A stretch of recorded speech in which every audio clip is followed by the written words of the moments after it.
15 years తర్వాత మళ్ళీ మీరు ఇక్కడ కలవడం నిజంగా చాలా మందిని మాకు కొంతమంది మాత్రమే మాకైతే కనిపిస్తున్నారు ఇక్కడ. భద్రం కావచ్చు, ప్రవీణ్ కావచ్చు, రాజు అప్పుడప్పుడు, వీరబాబు, ఈ వెంకటరమణ అప్పుడప్పుడు ఎప్పుడన్నా ఇలాగా, ఉమా ఏదన్నా ఫంక్షన్స్లో, ఆశ కూడా అంతే. ఎప్పుడన్నా ఇదైతే మరి ఇంకా ఎవరన్నా కనిపిస్తున్నారేమో మరి నాకు అంత ఐడియా లేదు, కానీ అలాగా వాళ్ళే కనిపిస్తున్నారు. నిజంగా మీరు ఇలాగా రీయూనియన్ పెట్టుకోవడం, మళ్ళా మీ యొక్క బ్యాచ్ని మేము ఇలాగా అందరినీ కూడా చూడడం మాకు చాలా సంతోషంగా ఉంది.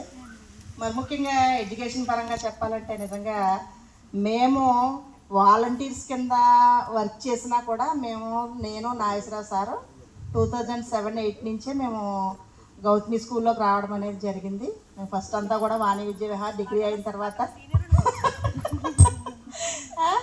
అదే అంటారు మేడం గారు సీనియర్, వస్తా వీళ్ళు ఇంగ్లీష్ మీడియము కంప్యూటర్లు తీసుకొచ్చారు. మీ ముందు బ్యాచ్ వాళ్ళు అంటారు మేము ఉన్నప్పుడు ఏమీ లేవు, వీళ్ళు వచ్చి అంటే మేడం గారు ఒక్కొక్కసారి మమ్మల్ని సరదాగా అంటూ ఉంటారు, అది మేమే తెచ్చాము ఇవన్నీ అనేసి. అలాగా మాకు చాలా అంటే మాకు ఒక హోమ్లీ అట్మాస్ఫియర్ అనేది నిజంగా దొరికేసారు తెలుగు సార్. మమ్మల్ని ఎలా అంటే ఒక చిన్న పిల్లల్లాగే మమ్మల్ని ట్రీట్ చేసేవారు.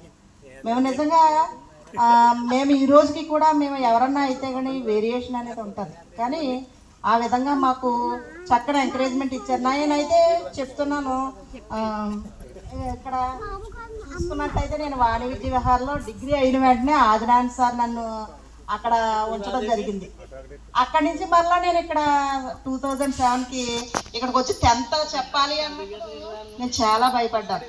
నాకు నిజంగా బ్యాక్ బోన్గా ఉన్నటువంటి సౌజన్య టీచర్ గారు, రవల్ స్కూల్ ఎన్ఎస్ మేడం గారు, ఆవిడ నువ్వు వెళ్ళు అని ఇక్కడికి అన్నప్పుడు నాకు చాలా సపోర్టివ్గా తెలుగు సార్ దొరికి మాస్టర్ వాళ్ళే నా వెపన్స్. నిజంగా మిమ్మల్ని కంట్రోల్ చేయాలంటే నేను ఏదన్నా అంటే వాళ్ళకే చెప్తానని బెదిరించేదాన్ని, వెంటనే నాకు క్లాస్ కంట్రోల్ అయ్యేది. నిజంగా మరి మేము ఎలా అయితే చెప్పామో తెలియదు, కానీ మీరు ఏ విధంగా పాస్ అవ్వాలో ఆ ట్రిక్స్ ఎక్కువ చేసి మేము ముందుకెళ్ళాం. ఇప్పుడు ప్రజెంట్ డేస్ అయితే చాలా ఎడ్యుకేషన్ చాలా ఇదిగా ఉంది.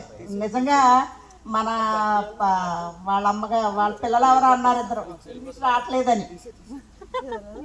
నిజమే, ఇప్పుడు ఏంటంటే మీరు నేర్చుకున్న ఇంగ్లీష్కి ఇప్పుడు ప్రజెంట్ ఉన్న ఇంగ్లీష్కి తేడా ఏంటంటే వొకాబులరీ చాలా పెంచేశారు. నిజంగా ఇప్పుడు ప్రజెంట్ చెప్తున్న వాళ్ళు కూడా నేర్చుకుని చెప్పవలసి వస్తుంది, అర్థమైందా? అంతేగాని పిల్లలు మా పిల్లలు మీరు ఏమీ అనొద్దు, అర్థమైందా?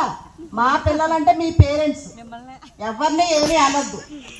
మీ అమ్మగారు అప్పుడు నేర్చుకున్న ఇంగ్లీష్ అప్పుడు గొప్ప, అర్థమైందా? ఇప్పుడు వాళ్ళు ఎంతో కొంత మీకు చెప్తున్నారంటే వాళ్ళు మీకున్నటువంటి ఇంగ్లీషు ఇప్పుడు చాలా మేము కూడా నేర్చుకునే చెప్పవలసి వస్తుంది. సో రాదని అనొద్దు, వాళ్ళకి 2 లాంగ్వేజెస్ చెప్తున్నారు, మీరు ఇంకా ఒక దాంట్లోనే ముందుకెళ్తున్నారేమో. మా పిల్లలే గొప్ప ఏంటి, వాళ్ళ పిల్లల కన్నా మా పిల్లలే గొప్ప. మా పిల్లలు చక్కగా మీకు చెప్పగలుగుతున్నారు. ఏంటి ఎక్కడైనా ఏదైనా మిస్టేక్ చేసినా వెంటనే ఐడెంటిఫై చేసి చెప్తూ ఉంటారు.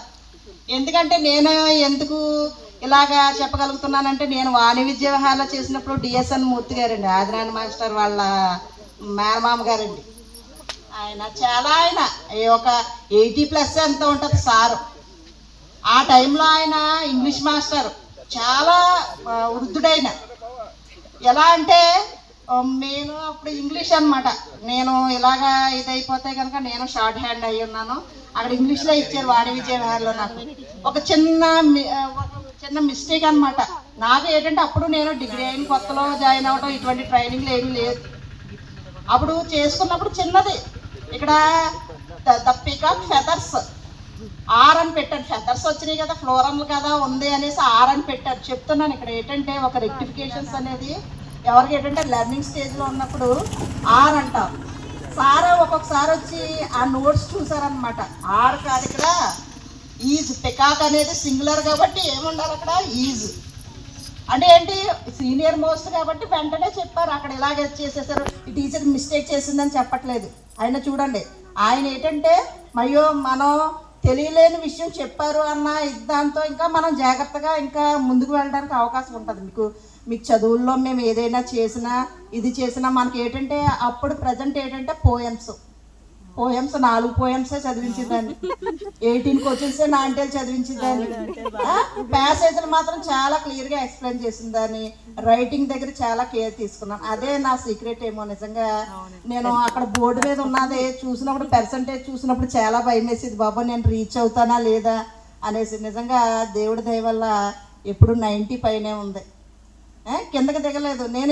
నేను నేర్చుకుని మీకు చెప్పిందే. ఇంకొక విషయం కూడా ఏంటంటే, నాకు ఎప్పుడన్నా తెలుగు సార్ వాళ్ళ అమ్మాయి కూడా వచ్చేది, సర్లే నువ్వు నాకన్నా ఇదని కాదు, అక్కడ ఇంకొక కొత్త వ్యక్తి చెప్పడం వల్ల, మరి మీ టైంలో వచ్చారా లేదా అక్క మరి తెలియదు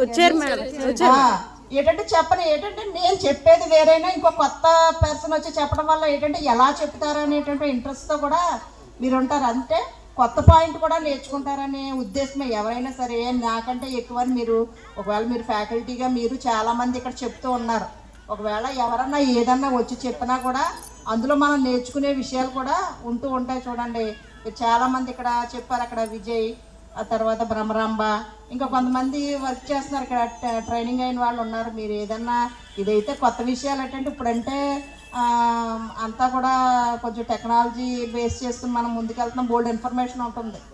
సో దానికన్నా మనం ఇలా ముందుకెళ్ళడానికి చక్కగా ఉంటుంది. సో మేము ఏదన్నా ఏం చేసినా మీ ఎడ్యుకేషన్ పరంగా మేము ఏదన్నా మిమ్మల్ని మందలించినా ఏం చేసినా ఏంటంటే ఎవరి సబ్జెక్ట్ ఎవరి స్వార్థం, అంటే మా సబ్జెక్ట్ మేము పాస్ అవ్వాలి, నేను పాస్ అవ్వాలి. మీకు ఆ వర్డ్ గుర్తుందా లేదో, నన్ను పాస్ చేయండి అని అడిగేదాన్ని నేను. అది నన్ను పాస్ చేయండి అని అడిగేదాన్ని. అంటే ఏంటి, మీరు అక్కడ ఇంగ్లీష్ పాస్ అవుతే నేను పాస్ అయినట్టే. సో ఆ రీతిగా ఏంటంటే మీ పిల్లలు కూడా ఏంటంటే చక్కగా ఇచ్చేస్తున్నారు, అర్థమైందా? అమ్మ వాళ్ళు ఇప్పుడు మీకు అందరికీ గొప్ప కదా, ఎరా ఇంగ్లీష్ రావట్లేదని అనద్దు. మీరు నేర్చుకుని ఇంకా అమ్మతో మాట్లాడి మీకు నేర్పించండి, అప్పుడు అమ్మ మీకు స్టూడెంట్ అవుతుంది, ఓకేనా? అప్పుడు మీకు టీచర్స్ అవుతారు, అర్థమైనా? అంతేగాని మీ టీచరు మా టీచరు అని అనకండి. మా పిల్లలు మాకు చాలా గొప్ప. ఏదేమైనా ప్రతి ఒక్కరు కూడా చక్కగా మీ ఫ్యామిలీస్తో ఉన్నారు, చక్కని ఫ్యూచర్తో మీరు బ్రైట్గా మీ లైఫ్ని లీడ్ చేసి చక్కగా ముందు పదంలో మీరు అనుకున్నది ఏదైతే ఉన్నారో చక్కని బ్లెస్సింగ్స్ దేవుడు ఇవ్వాలని మీ అందరికీ good wishes to all. Thank you. Madam.